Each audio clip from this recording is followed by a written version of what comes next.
There is a name stamped on millions of engines all over the world, tractors in England, generators in Africa, machines on construction sites across 6 continents. That name is Perkins. For decades, it meant British engineering at its best. Tough, reliable, trusted. Something changed.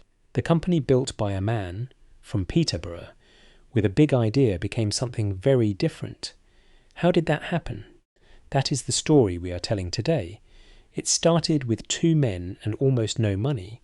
In June 1932, Frank Perkins and Charles Chapman rented a small 2-room office on Queen Street in Peterborough. Frank was the talker. He could sell anything to anyone. Charles was the engineer. He was quiet and studious, but inside that quiet mind was a rare kind of genius. They both believed one thing: diesel engines were the future. Not petrol. Diesel, clean power, low running costs, long life. The motor industry was not convinced yet. Their first engine was called the Vixen, a 4-cylinder diesel, small and light. Then came the Wolf, a more powerful version. The motor company Humber heard about the Wolf and put it into their Commer trucks. That was Perkins' first major customer. It would not be the last. Peterborough was the right place to build this company. The rail links were fast. London was close. Parts could be moved quickly. There was a deep pool of skilled engineering workers in the city. Frank planned everything carefully around that. Frank was also the kind of boss people loved. He wore a fresh flower in his lapel every day. He walked the factory floor and knew workers by name. Above the main entrance at the Eastfield site, a line from the Bible was carved into the stone. Where there is no vision, the people perish. People said Frank put it there. That line said everything about how he ran things. During World War II, Perkins switched to war work. The Air Ministry asked the company to build engines for air-sea rescue launches. These were the fast boats sent to pull down airmen out of the sea. In 1941 alone, Perkins built 1,485 engines for the war effort. When peace came in 1945, Perkins broke ground on a new factory at Eastfield. By 1947, it was open. By 1948, that factory was pushing out 100 engines every single day. The 1950s turned Perkins into something nobody expected from a company that started in a 2-room office. By the late 1950s, 7,000 people worked there. The company was making 75,000 engines a year. Countries around the world were signing licensing deals to build Perkins engines locally. India was first, in 1953, through a company called Simpson & Co. Then South Africa, Argentina, Turkey, Brazil and Peru all followed. Each new licensing agreement meant a Perkins-designed engine was being built in that country using local workers and local parts, often because governments required it. Peterborough did not need to relocate. The design went out. The name went with it. The world came to Peterborough instead. The most important machine carrying a Perkins engine was the tractor. Farmers trusted Perkins because the engines lasted. They did not need constant repairs. They ran in heat and cold. They pulled through wet soil and dry ground without complaint. They started in winter without an argument. A farmer in England or a farmer in Argentina could count on the same thing. If there was a Perkins badge on that engine, it would run. At the peak, 1 in every 5 tractors in the world ran on a Perkins engine. Every 5th tractor on every farm in every country was powered by something built in Peterborough. But it was not just tractors. Perkins engines went into JCB construction machines, into generators powering hospitals and warehouses, into forklift trucks and boats and British Rail diesel trains, into American military jeeps and Dodge trucks sold in the United States in the 1960s. The engine built in a small Peterborough office had spread into almost every industry that needed reliable diesel power anywhere on Earth. In August 1964, the 236 engine rolled off the production line at the brand new Factory 2, a 185,000 square foot building with the most advanced manufacturing lines in the country. Rated at 80 horsepower, the 236 became one of the most trusted agricultural engines ever built. More than 16,000 were produced in that first year. Clark, Manitou, JCB, Landini and Vermeer all ran it in their equipment. It drove much of Massey Ferguson's global tractor expansion through the 1960s and 1970s. By the early 1960s, Perkins was building 1,000 diesel engines every single day.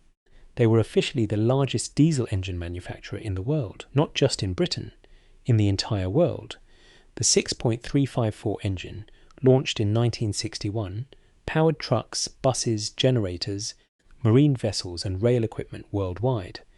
Its licensing ran in Mexico, Turkey, Peru, South Africa, Brazil, and the USA. One engine family, designed in Peterborough, built on every continent. The 1970s brought the biggest workforce the site ever had. 10,500 people worked at Eastfield. In one record year, the company built close to 270,000 engines. In 1975, 500,000 Perkins engines were built worldwide in a single year. Workers in Brazil called the company La Familia Perkins. The Perkins family. That was not a slogan. That was how people across several countries described the place where they spent their working lives. The problem with family businesses is that they need money to grow. Frank Perkins knew that. In the early 1950s, he floated the company on the London Stock Exchange. Cash came in. The company expanded.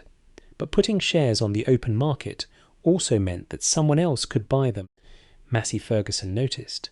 The big Canadian agricultural equipment company had been a Perkins customer for years. Their tractors ran on Perkins engines. They wanted to own the supply, not just buy from it. Then two things went wrong at once. Perkins developed a new engine called the R6. It was rushed to market before it was properly tested. Customers were unhappy. Returns came in. Reputation took a hit. At the same time, the Suez Crisis knocked the British economy sideways. Perkins shares were vulnerable. Massey Ferguson moved. In 1959, Massey Ferguson bought all the shares in Perkins engines. The takeover was complete. Frank Perkins stepped down as managing director after 37 years. On his final day, the entire shop floor stopped working and came out to sing, "For he's a jolly good fellow." These were not just employees. They were people who had built something real together. They knew, even without naming it yet, that something had shifted. Frank stayed on as chairman for a few years. He died in 1967. The company kept his name on the gates, but the man was gone. Here is the important detail, though. Under Massey Ferguson, Perkins actually grew. The name stayed. The Peterborough factory stayed. The workforce expanded. The 1960s and 1970s were the biggest years the company ever had. Massey Ferguson gave Perkins resources and a vast customer base. The independence of the brand survived through that era. But that arrangement was not permanent. The next change would cut much deeper. The 1980s brought trouble to British manufacturing across the board. The recession hit the parent company hard. Engine production at Perkins dropped from over 200,000 a year to around 130,000. The 50th anniversary in 1982 came and went with barely a mention. As the economy recovered, Perkins expanded by buying other famous British names. That same year, 1986, the parent company restructured. Massey Ferguson became Verity Corporation. The agricultural identity was quietly replaced with corporate language. Perkins was now a division inside a holding company. The new name, Verity, meant nothing to farmers or mechanics, or anyone who had ever relied on a diesel engine to get a harvest in. It was a name built for a boardroom. Then in 1996, Verity merged with Lucas Industries to form Lucas Verity. One more layer. One more set of priorities that had nothing to do with Peterborough. When Lucas Verity consolidated control, it shut the Gardner brand down completely and sold the Manchester factory. Over a century of British diesel engineering history, gone. Not because Gardner engines failed, because a corporate restructuring decided the brand was not worth maintaining. Brilliant engineering was still coming out of Peterborough. The Prima engine, developed with Austin Rover in the late 1980s, won a Queen's Award for technological achievement. It powered the Maestro, the Montego and the Sherpa van. It was marketed as the first high-speed diesel capable of 100 miles per hour and 100 miles per gallon. Real innovation, real results. But ownership had become a revolving chain of mergers. The engineering soul was in Peterborough. The corporate soul was somewhere else entirely. In December 1997, the announcement came. Caterpillar Inc., the American construction giant based in Peoria, Illinois, agreed to buy Perkins engines from Lucas Verity for $1.325 billion. The deal closed February 27, 1998. Caterpillar's chairman described Perkins as established, profitable, and well managed. He said the acquisition would benefit employees, customers, and shareholders alike. He said Caterpillar would use its financial and technical strength to accelerate Perkins' product growth. It sounded like a rescue. It was framed as a future. What it actually created was a Perkins that operated as a Caterpillar product line, not a British engineering company, a subsidiary. JCB, one of Perkins' biggest customers, made a decision almost immediately. If Perkins was now owned by Caterpillar, a direct competitor in construction equipment, why would JCB keep its business there? JCB invested £50 million to build its own engine factory in Staffordshire. By 2004, the JCB Diesel Max engine was in production. Perkins lost between 20,000 engines per year in JCB orders alone. Financial damage exceeded £100 million in lost sales. In 2009, 450 jobs were cut at Peterborough. In 2020, 75 positions went at the Stafford site. Reports from early 2026 showed Peterborough itself considering over 100 more redundancies. These are not just numbers on a spreadsheet. Behind each one is a skilled person who learned a trade, who understood a machine, and who watched the company their parents or grandparents worked for get smaller every few years. The workforce that once stood at 10,500 people on one Peterborough site is now around 2,500. Here is what makes the Perkins story different from most industrial stories. This was not a company that made a bad product. The engines worked. They still work. Perkins engines run on 4 continents today. Over 22 million have been produced since 1932. The engineering legacy is real and measurable. What was lost is harder to put a number on. The culture, the ownership, the connection between a product and the place it came from. The idea that a city in the English Fens had something to be genuinely proud of. That British hands built something the whole world needed and trusted with their livelihoods. Caterpillar did not buy Perkins to preserve what it was. It bought it to fill a gap in its own product range.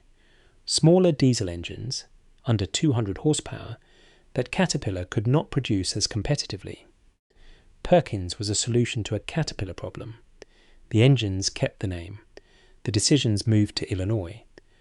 Old workers, old farmers, old mechanics who spent careers keeping Perkins engines running, they see it differently. They see a name that stood for something specific. A name earned over decades by engines that started on cold January mornings in muddy fields. Engines that kept going when everything else stopped.